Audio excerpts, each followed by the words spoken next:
There's a shift that changes your relationships, and it doesn't announce itself. You don't argue more. You don't withdraw dramatically. You simply stop stepping into a role you didn't know you were still playing. And somehow, people feel it. Conversations grow shorter. Expectations linger, unmet. The connection doesn't break. It hesitates. Not because you became cold. Not because you stopped caring. Something essential in the dynamic ended quietly. What changed wasn't your heart. It was the function you used to serve. And when a role dissolves, relationships don't know how to respond. At some point, you begin to notice something subtle. Not a conflict. Not a rupture. Just a moment where you don't respond the way you used to. Someone hints at an expectation, and your body doesn't move toward it automatically anymore. You notice the pause. Before, you would have explained, adjusted, smoothed the edge, carried the emotional weight without being asked. Now, there's space. And that space feels strange, not because it's empty, but because something that used to operate instinctively is no longer activating. This is often the first sign of a role collapsing. Not an identity, a function, a psychological function that once kept relationships stable.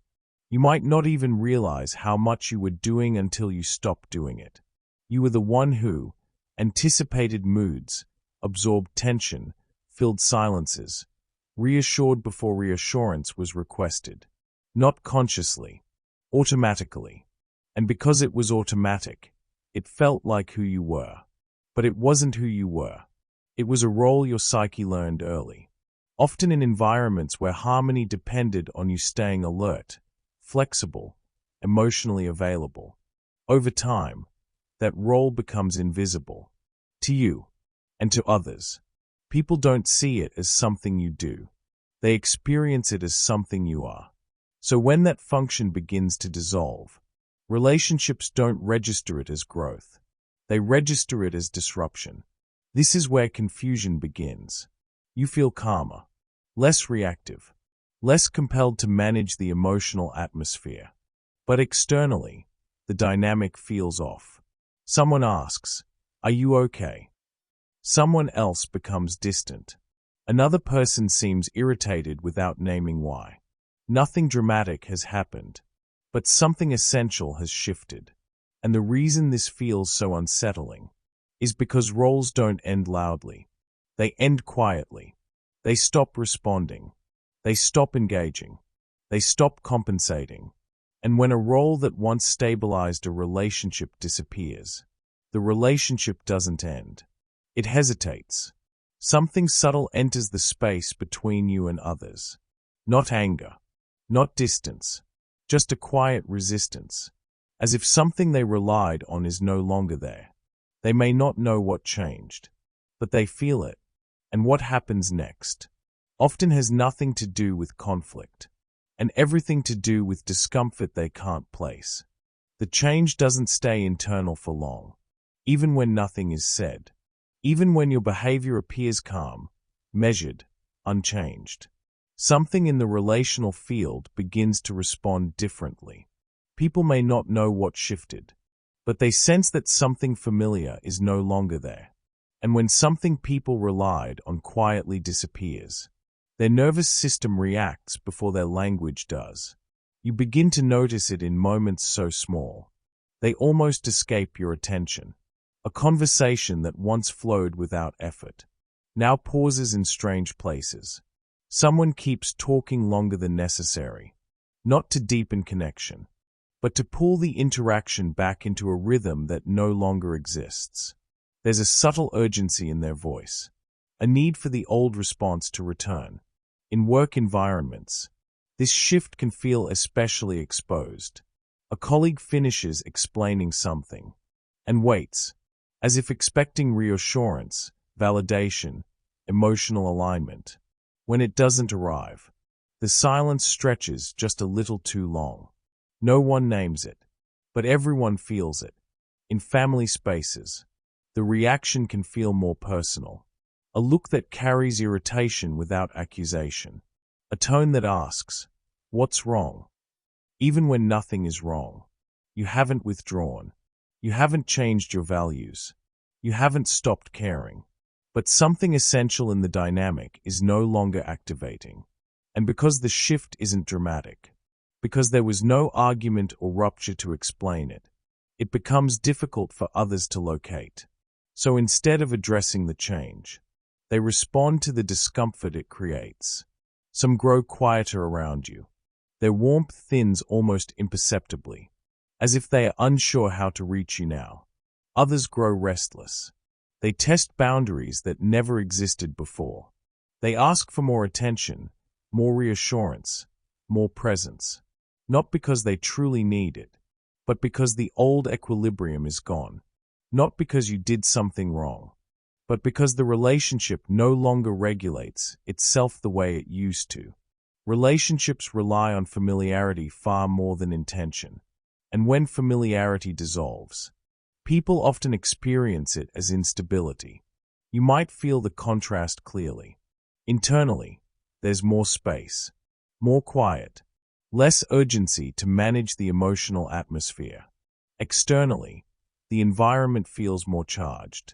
You're calmer, yet others seem more reactive around you. That contrast can be deeply unsettling. It can make you question yourself.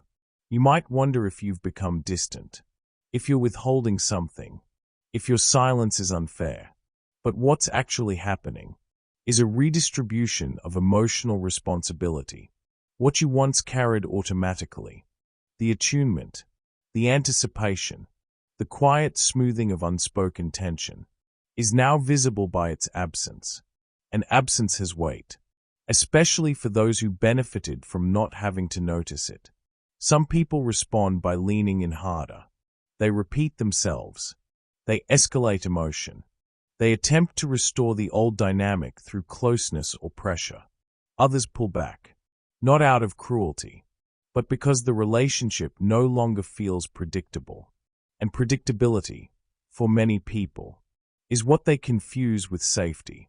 So when your inner structure reorganizes, the outer world responds with uncertainty, and uncertainty rarely stays neutral. It turns into distance, or irritation, or subtle disappointment that never quite finds language. What it almost never turns into is curiosity, because curiosity would require facing the possibility that the relationship depended on something unbalanced. And that realization is uncomfortable. So the tension lingers. It shows up in shorter replies, in conversations that don't quite land, in emotional static where there used to be flow. And slowly, without anyone naming it, a truth begins to surface. Some relationships felt stable, not because they were mutual, but because you were overfunctioning. And when overfunctioning ends, the relationship doesn't collapse. It hesitates. It waits. It reveals what it relied on all along. And that hesitation carries consequences. Because when people can't name what they are feeling, they often project it. And projection rarely arrives gently. When the tension doesn't resolve itself, it looks for somewhere to go. And more often than not, it lands on you. Not openly, not aggressively, but through tone, through implication, through subtle shifts in how people speak to you. You might notice it as a question that carries an edge, a comment that feels slightly misaligned, a sense that you're being evaluated rather than met. Something about the interaction feels heavier than it should, as if you're being asked to account for a change you never announced.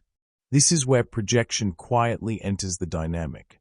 When people can't name their discomfort, they look for a reason, and the most available explanation is the one standing in front of them.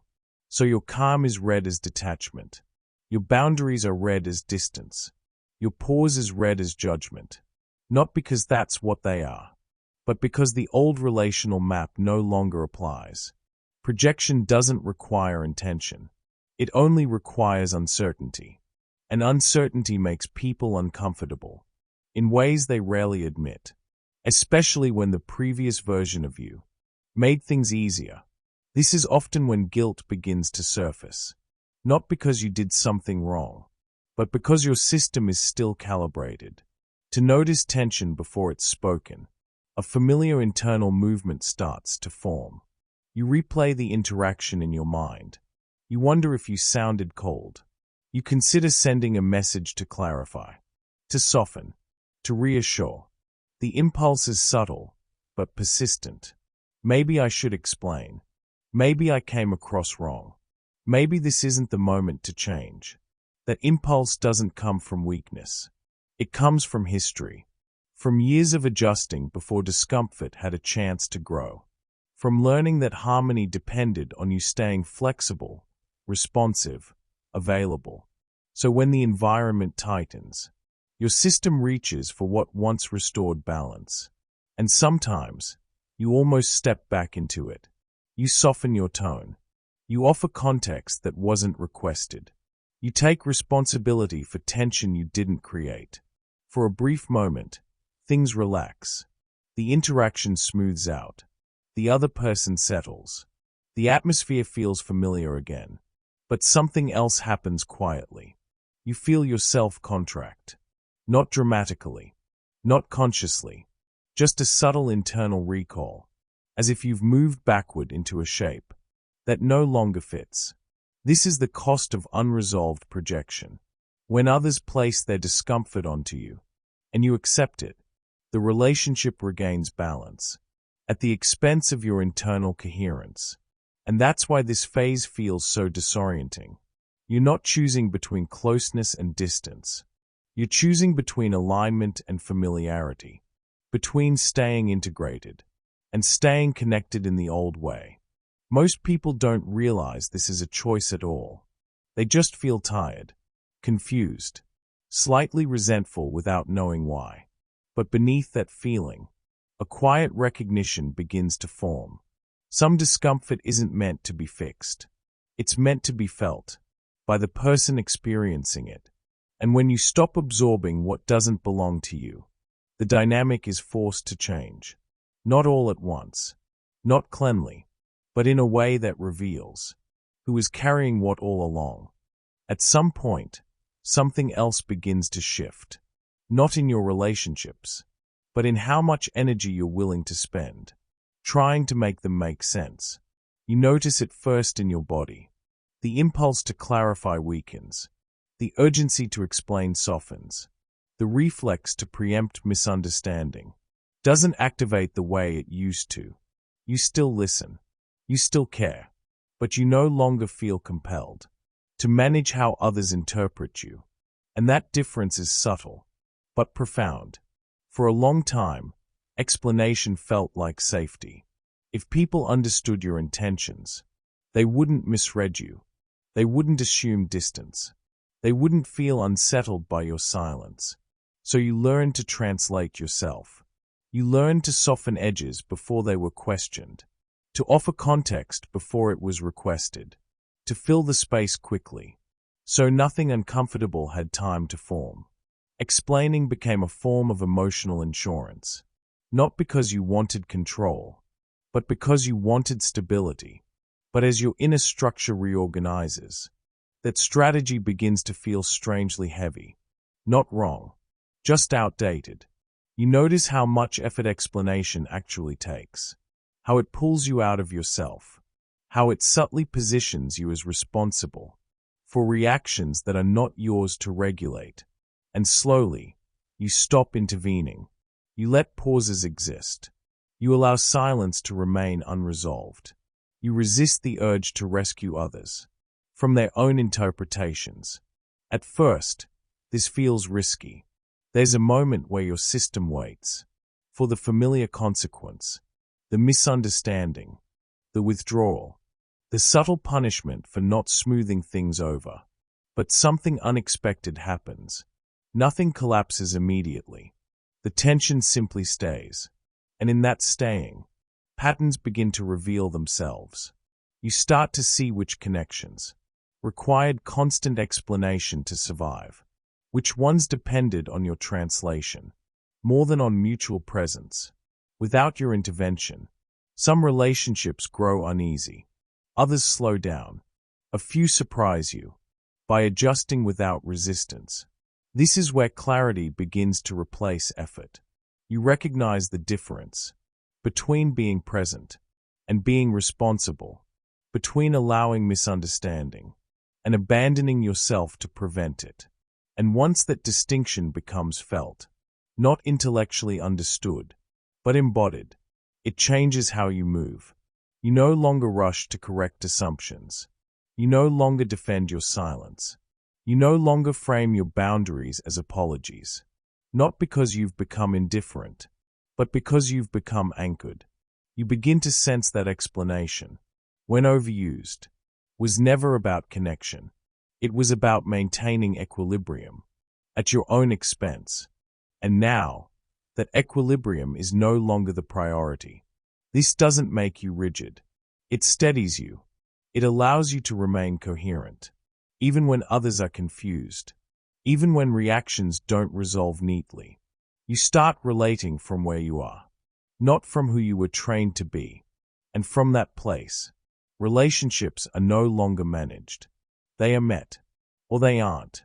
But the constant negotiation, the translating, the preempting, the emotional buffering, quietly ends. And what replaces it is not distance, it's self-respect. There is often a stretch of time where nothing is resolved yet. The old role hasn't returned, but the new way of relating hasn't fully settled either. This is the space most people rush to escape. Externally, life continues as usual. Conversations still happen. Messages are exchanged. Plans are made. But internally, something is no longer syncing the way it used to. You notice it in moments where you would have adjusted automatically before. A familiar emotional cue appears, and your body doesn't move toward it. Not out of resistance, not out of defiance. It simply doesn't engage. That pause can feel uncomfortable, not because something is wrong, but because the old reflex is gone, and nothing has replaced it yet. This is often where people panic quietly. They mistake the absence of urgency for emotional withdrawal. They wonder if they are becoming disconnected, if they are losing their capacity to care, if this stillness means something is shutting down. But what's actually happening is a recalibration. Your system is learning what it feels like to remain present without immediately compensating. And that learning takes time. During this phase, you may feel strangely neutral, not open, not closed, just unavailable to old expectations. You might still show up, but without the invisible effort that once animated the interaction. And because that effort used to carry so much weight, its absence can feel louder than anything you say. This is also where doubt tries to re-enter. A quiet question surfaces. Is this really growth, or am I just avoiding something? That question doesn't mean you're regressing. It means you're between structures. The old way has collapsed. The new way is still forming. And being between structures often feels emptier than either state. But this space serves a purpose. It allows you to feel what remains. When performance is removed, it shows you which connections can tolerate neutrality, which ones need intensity to survive, which ones mistake emotional labor for intimacy. Nothing has to be decided here. You don't need clarity yet. You don't need resolution. You only need to notice what happens when you don't rush to fill the gap, because the relationships that can breathe in this space will reorganize naturally, and the ones that can't will begin to reveal themselves without you having to push anything away. Eventually, the tension settles into something clearer. Not peace, not resolution, just an understanding that something cannot be undone. You notice it in moments that would have pulled you back before. A familiar expectation, an emotional cue, a subtle invitation to step into the old role again. And this time, nothing moves. There's no inner debate, no urge to negotiate with yourself, no quiet guilt asking you to reconsider. The role doesn't activate. And that's when it becomes clear. This isn't a phase you're passing through. It's a threshold you've crossed. The relationship may still exist. You may still speak. You may still care. But it no longer operates the way it once did. Not because you decided to change it, but because your inner structure no longer supports the old dynamic. This is where many people feel a strange mix of relief and grief. Relief, because something heavy has finally stopped pulling at you. Grief, because the relationship you knew is no longer accessible. And grief doesn't always come with sadness. Sometimes it comes with quiet acceptance. You stop waiting for things to feel the way they used to. You stop hoping that effort alone will restore what has shifted. You begin relating from where you are now, not from who you were trained to be. This is the moment when some relationships adapt. They become simpler, more honest, less charged.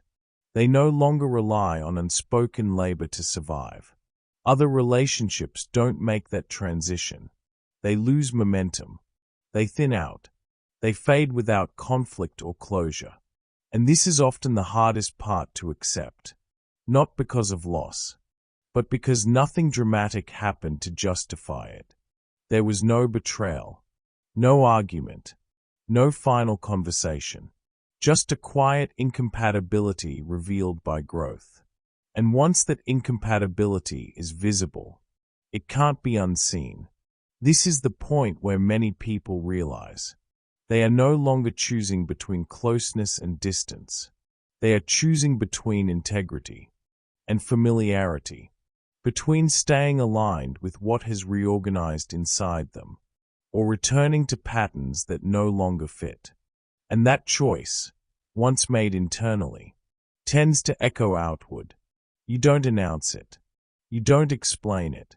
You simply live from a different center, and relationships respond accordingly. Some meet you there, others don't. But the pull to go back, to overfunction, to compensate, to manage what others feel, it's gone. Not because you hardened, not because you withdrew, but because the part of you that once held everything together has finally been allowed to rest. What you're left with after this shift is not clarity in the usual sense. There are no clean answers, no explanations that wrap everything neatly. What remains is something quieter, a steadiness that doesn't rush to resolve tension, a presence that no longer negotiates itself into acceptance, a center that stays intact even when relationships respond differently. You begin to notice that your energy moves differently now. You listen without scanning for what's needed from you. You speak without pre-adjusting for how it might land. You remain without monitoring the emotional temperature of the room. This doesn't make you distant. It makes you grounded. And grounding has consequences. Some connections deepen in unexpected ways. They become simpler, less performative, more real. Others loosen, not because something went wrong, but because they were built around a version of you that no longer exists. That realization can feel lonely at first, but loneliness isn't always absence. Sometimes it's the space left behind, when a role finally steps aside. And in that space, something honest begins to form. You start to recognize the difference between being needed and being met, between being relied upon and being related to. That distinction changes how you move forward. You no longer chase resonance. You allow it. You no longer correct misunderstandings. You let patterns reveal themselves over time. You no longer confuse harmony with alignment. And slowly, almost imperceptibly, your relationships reorganize again. Not around who you were, but around who you've become. Some will stay, some won't.